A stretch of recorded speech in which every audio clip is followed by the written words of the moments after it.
Ladies and gentlemen, 3D Touch is most certainly on its way out this year. There have been rumors piling for a little while that the 2019 iPhones, all of them, all three different models, would not be featuring the touch pressure sensitive displays that we've had ever since the iPhone 6s and on every single Apple Watch. Apple had decided that the feature was not useful enough and not enough people were using it for it to be worth their investment, their time, and their diligence when creating these phones. And after using the iOS 13 beta for a couple days, I'm here to tell you that it's most likely going to happen, and the way the iOS 13 is handling 3D Touch is definitely showcasing it's not going to be on the next generation iPhones, and I will give you all the details on it now.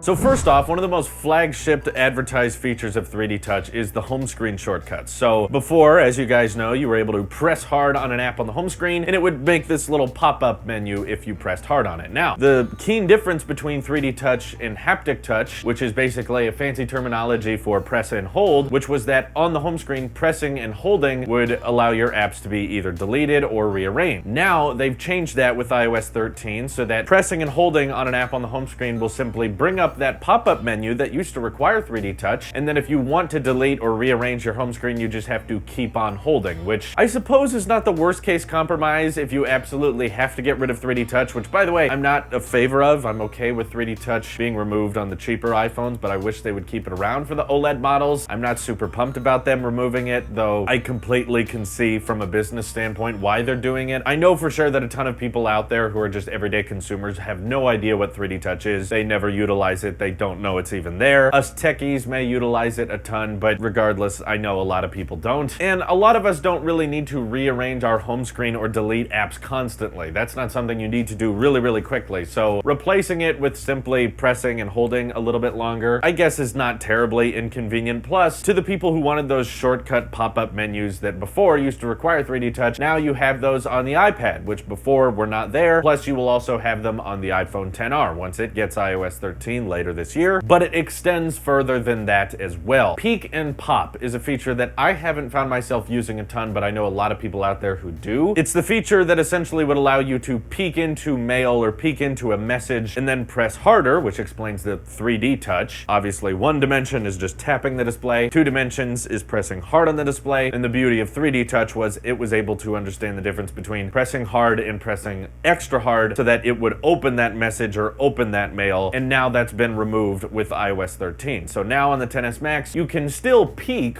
using haptic touch, which does not require you to press hard on the display. You just have to simply press and hold, and then you can peek at that message, but it will give you a couple quick actions, though it will not pop and open by pressing extra hard on the display. Even though phones like the XS Max are capable of doing that, it's not present on the first-party apps. If there were third-party apps in the past that utilize peek and pop, they will probably keep supporting it for a little while longer, but I think the main reason Apple is leaving out a lot of 3D Touch features now with their first-party apps and on iOS 13 is because they want everyone to kind of forget or relearn iOS a little bit more so that you will be accustomed to when the new iPhones come out and inevitably don't have 3D Touch, which I agree is annoying and I think should definitely result in the prices staying at least the same, if anything go down a little bit in price, because a lot of people were not happy about the price hike that we saw last year. So if you're removing features that a lot of us used to use, you should be saving money to a certain extent, right? Now, that's not to say that 3D Touch has been completely removed as an option on the XS Max. I was able to go into accessibility settings and see the toggle, the amount of pressure sensitivity settings are still there, so you can still adjust and monitor all that kind of stuff. And even in the settings app, it will let you peek and pop for an example, and that's the funny thing about this beta. You can peek and pop in the example, but in no other first-party apps does it actually work. Third-party apps who don't know about the removal of 3D Touch yet, they'll probably keep it around, but I imagine the third parties will likely fall alongside with all the other apps that Apple's already showcasing are not going to have 3D Touch. And there are a few use cases where 3D Touch is still present on the XS Max, but for the most part, it's mostly the force touch command. It's not the peek and pop command. It's mostly just the pressing extra hard to make things pop open faster. So when you activate Control Center, pressing hard on brightness or volume will bring up that menu quicker than a haptic touch. So it'll be be nice for us 10s and 10 and all the way back to the 6s users who are getting iOS 13. We will still be able to press hard on Control Center, or if you have an iPhone 10 or newer, press really hard on those buttons on your lock screen to either activate the camera or the flashlight really quick. But on the next generation iPhones, that feature is likely going to be removed, and you will just have to go back to the old-fashioned method of pressing and holding, like so many of you 10R users are accustomed to already. This is going to be incredibly upsetting for a ton of people, as I've already seen on my Twitter. A lot of people are upset about this, though I did think it was important to make a video about it because a lot of you were confused. Was it completely removed or was it partially removed? One feature that I still notice Force Touch still being present on with the XS Max is you're able to press a little bit harder on the keyboard on any part to activate the cursor, so you can move it around and kind of treat it like a trackpad. Whereas on devices like the 10R with haptic touch, you would just hold on the space bar and that would activate the cursor so you could move around the text. So clearly we'll be adopting the cursor that the 10R uses by holding the space bar with the next generation iPhones. That won't be shipping with 3D Touch. However, if you enjoyed Force Touch on your 10s or earlier so that you could press hard on any part of that keyboard and move the cursor around, you will still have that option at least, which is by far the most common use for 3D Touch I ever had, even though it's not really utilizing the third dimension. What I'm hoping this means is that while they may not have 3D Touch on the OLED iPhones, maybe they could at least adopt Force Touch, which is on the current generation Apple Watches. This means that it's pressure sensitive, so it can tell when you press a little bit harder, so you can change watch faces or change modes within an app or something like that. But the Apple Watch is not capable of a 3D Touch. It doesn't know the difference between pressing hard and pressing extra hard to open. So maybe that technology is too expensive, but maybe adopting to Force Touch, just pressing a little bit harder, isn't that expensive. I feel like that would be a happy middle ground, because I'm sure this display technology must be somewhat expensive, but really, can it be that much? Is it really been something that's so complicated to adapt to, even though you're manufacturing the iPhone 6s in India and that has 3D Touch, but your flagship next generation iPhone with big batteries, reverse wireless charging, triple cameras, that's